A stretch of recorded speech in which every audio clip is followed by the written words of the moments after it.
สายตาเฮาต้องเป็นแหวนขยายพี่น้องทุกคนต้องเป็นแหวนขยายเบิดบ่แม่นฮู้อยู่ขยายแล้วค่อยบ่สนใจเรื่องนี้นะคันเฮ็ดบ่ดีแต่ว่าหากเพิ่นเอาไปเฮ็ดนํเขาได้ระวังคนประเภทที่3เด้อพี่น้องเด้อไปก่อความวุ่นวายไปเข้าพรรคเข้าพวกไปเป็นกำลังให้เขาแตกแยกหรือเฮ็ดบ่ถูกต้องแล้วบาดมันเกิดเรื่องแล้วเงียบมันเป็นแบบนั้นคนเฮาส่วนหลายเป็นแบบนั้นเพราะว่าข้าพเจ้าประสบการณ์มาแล้วบางเถื่อเขาก็2คน2เสี่ยวตีกันเขาตีกันเพื่อหาเหตุให้แตกแยกกวนน้ำให้มันขุ่นพี่น้องเขาเฮ็ดแบบนั้นดังนั้นต้องจับตาฝ่ายลาวเฮานี่บ่จังตาตับจานอย่างยักษ์จับตาสถานทูตออกเคลื่อนไหวตามเฮือนคนแจ้งอเมริกาจับตาพระสงฆ์องค์เจ้าที่มาแทรกซ้อนมาเกี่ยวพันมาแทรกแซงในอเมริกาในแคนาดาในฝรั่งเศสต้องจับตาตัวนี้คันพระดีเฮาหนุบเฮาสนับสนุนเฮาซอยเฮาประกันคันพระดีคันพระบ่ดีหั่นนะเฮาต้องเบิ่งอีกเรื่องจำเป็นต้องคลีนอันนี้นะจำเป็นเด้อพี่น้องเด้อจำเป็นข้าพเจ้าบอกว่าจำเป็นมีความจำเป็นต้องรู้จักว่าดีหรือชั่วถือศาสนาพุทธนี่ต้องรู้จักว่าดีหรือชั่วถูกหรือผิดถูกตามศีลตามธรรมบ่ถูกตามฮีตตามคองบ่ถูกตามประเพณีบ่ถ้าเฮาบ่มีตัวนี้ล่ะอย่าเว้าว่าตัวเองเป็นคนบุญเด้ออย่าเว้าถ้าบ่มีศีล5แหละอย่าเว้าว่าตัวเองเป็นคนบุญเด้อ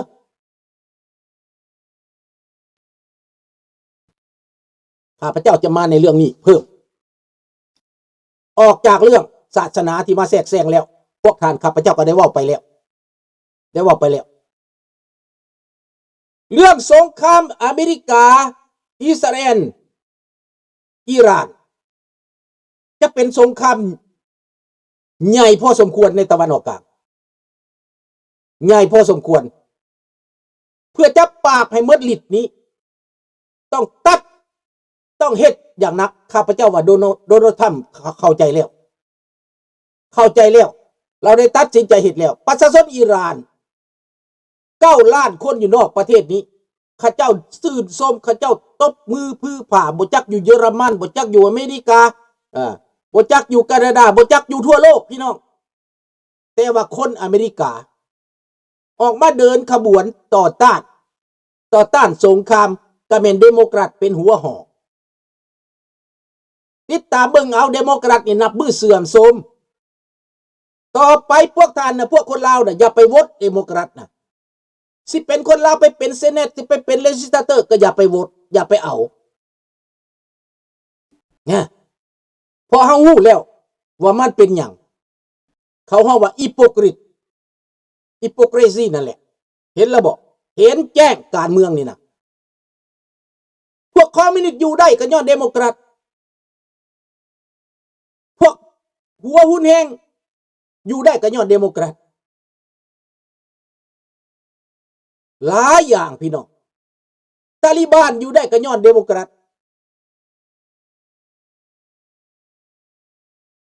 นั่นแหละไปตามนั่นแหละมีค่าไปตามนั่นแหละเฮาก็คือกันลาวกับอิหร่านมีราชวงศ์ลาวก็มีราชวงศ์เหลืออยู่อิหร่านก็มีราชวงศ์เหลืออยู่ดังนั้นพวกเฮาต้องการหยังพวกเฮาต้องการประชาธิปไตยการต้องการพวกเฮาง่ายๆได้ต้องการประชาธิปไตยต้องการเสรีภาพต้องการความโปร่งใสต้องการการพัฒนา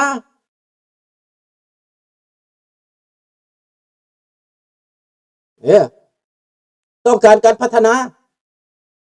ต้องการความสงบต้องการการศึกษาต้องการลบล้างยาเสพติด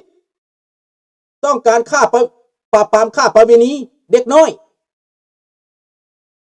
เป็นหยังประเทศลาวจะมีแม่จ้างเกลื่อนทั่วประเทศเป็นหยังจะมีโสเภณีทั่วประเทศย้อนหยังระบอบอันนี้เป็นระบอบที่ต้านโสเภณี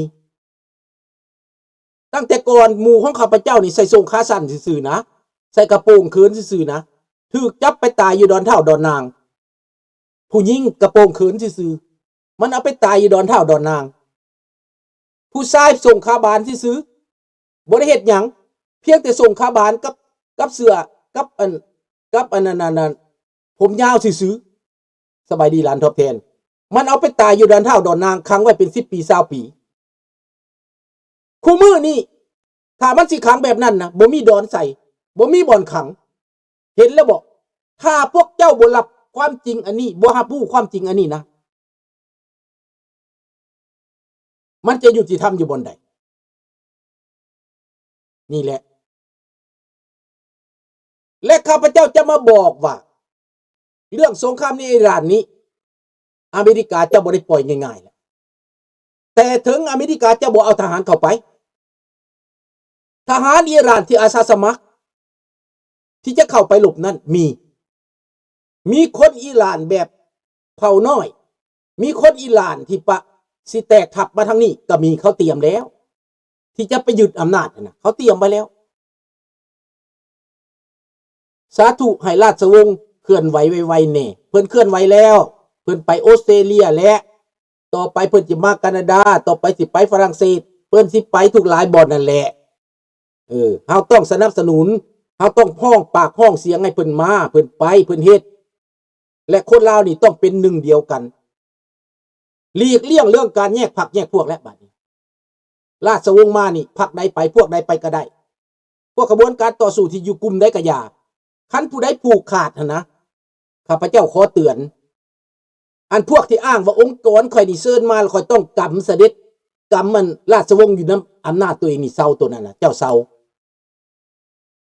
เด้อองค์กรในกระยาเจ้าเชิญมาก็แสดงว่าเจ้าสร้างความดีความงามจบ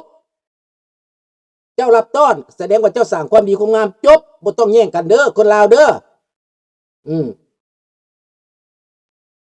บอกเบิดทุกคนนั่นแหละประกาศแล้วราชวงศ์ออกมาแล้วเพิ่นเคลื่อนไหวแล้วแต่เพิ่นเคลื่อนไหวแบบนุ่มๆย่างแบบสร้างเผือกย่างขี่ข้อสร้างข้อมาออกมาแล้วย่างแบบเห็นบ่ลุงแต่งเพลงลงไปหั่นน่ะแบบนั้นแหละเพิ่นย่างแบบสร้างเผือกหน่วยนาดใหญ่บาดย่างแปลว่างดงามสง่าผ่าเผยเหมือนดังประเทศล้านสร้างดังนั้นลูกหลานต้องใส่ใจความใส่ใจนี่แนวใดบ่ต้องว่าสิไปเขียนด่ารัฐบาลไหนไปบอกกันมาเป็นหนึ่งเดียวรวมกลุ่มกันไว้จับมือกันไว้ให้แน่นมีใจเดียวกันให้แน่นฝักใฝ่ในสิ่งเดียวซิมใส่หูกันบ่ต้องเว้าหยังก็ได้โอ้ยว่าซั่นคิดฮอดราชวงศ์ดีคิดฮอดเจ้าฟ้าทรายดีคิดฮอดพี่น้องลาวต่างประเทศได้3คำตัวนี้บ่ต้องเว้าแนวอื่นบอกกันทุกคนให้เป็นแบบเดียวกันเบิดให้เป็นแบบเดียวกันเบิดเอกภาพกันเบิดเรื่องการบ้านการเมืองการปกครองการบริหารการต่อสู้มหาอำนาจเขาสิซอยเฮาเองดอกขอแต่เฮาเว้า3คำที่ลุงเว้านี่คิดฮอดพี่น้องลาวต่างประเทศดีคิดฮอดราชวงศ์ดีเห็นบ่ล่ะเฮาอยากมีความเจริญดี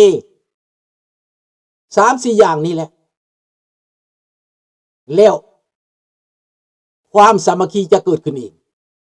พลังจะเกิดขึ้นอีกคันเว้าเรื่องพวกลาวแดงเว้าเรื่องวันที่2ธันวาเว้าเรื่องภาครัฐเฮาบ่ต้องว่าเฮ็ดหยังทุยโลดเฮาทุยอยู่ในใจเฮาโลดนี่คือไสสนะนี่คือไสสนะพี่น้องดังนั้นทหารตำรวจพนักงานให้ฟังเอาไว้การเปลี่ยนแปลงนี้จะเฮ็ดให้เฮาพ่อหน้าพ่อตากันเบิดทุกคนจะเฮ็ดให้คนลาวนี้เจริญขึ้นมาในพริบตาประเทศใดก็อยากซอยญี่ปุ่นก็อยากซอยเกาหลีก็อยากซอยอเมริกาก็อยากซอยแคนาดาก็อยากซอยทั่วโลกอยากซอยเขาอยากมาพัฒนาให้ได้ข่าวว่าประเทศไทยก็อยากซอยสิไปเฮ็ดน้ำประปาให้ลาวไปเฮ็ดน้ำสะอาดให้ ประเทศลาวนี่ขายคำขายบ่อแห่บ่มีปัญญาเฮ็ดน้ำสะอาดบ่มีปัญญาเฮ็ดน้ำดื่มให้แขวงเวียงจันทน์บ่มีปัญญาเฮ็ดน้ำปาเป็นตาอยากหัวบ่ล่ะมันเป็นตาอยากหัวเด้อันนี้แหละเขาว่าคนมาจากถ้ำคนมาจากป่าคนมาจากดงสวัสดีพลอย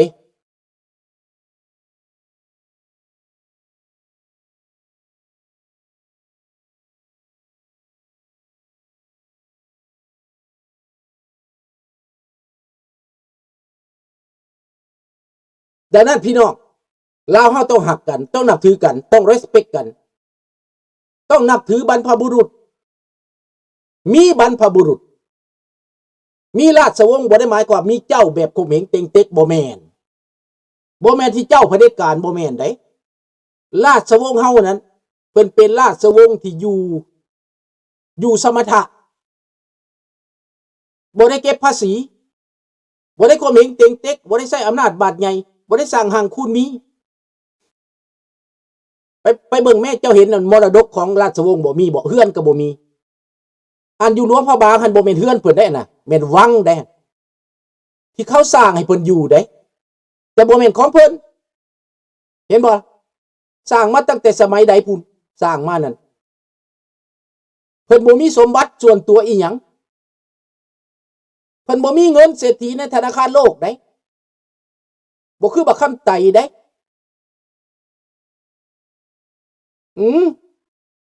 นี่แหละให้พี่น้องเข้าใจดังนั้นอิหร่านเป็นบทเรียนอันใหญ่สำหรับคนลาวคนไทยเป็นบทเรียน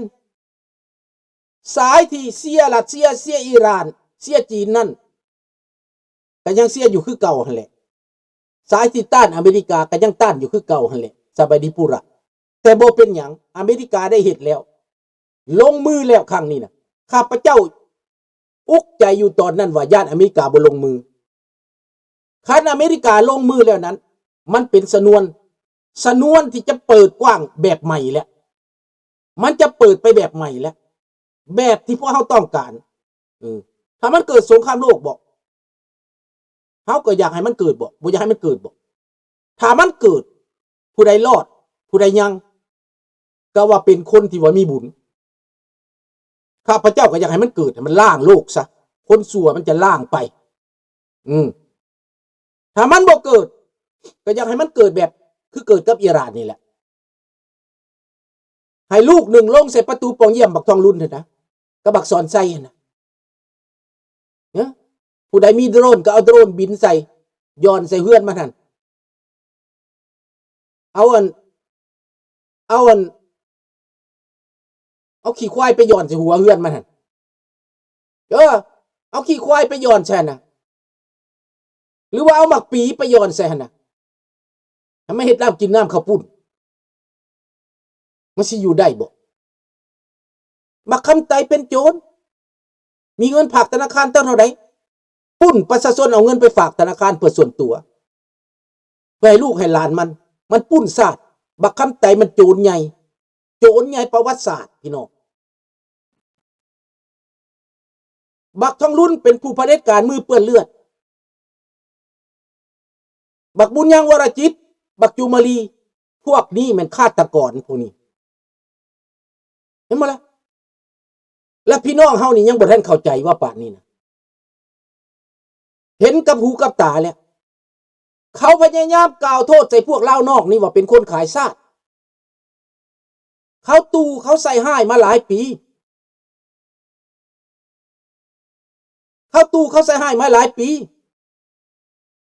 แต่เฮาบ่เคยตอบโต้เขา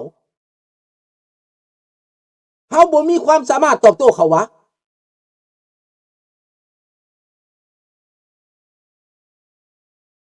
แม่นแล้วเพิ่นบ่เคยเก็บภาษีบ่มีการบีสีไฟนั่นแม่นแล้วมันเป็นสัญลักษณ์อันนิดเหนี่ยวจิตใจคนลาวการร่วมศูนย์รวมชาติแต่ว่าเฮาเป็นหยังเฮาจังเสียเป็นหยังเฮาจังแตก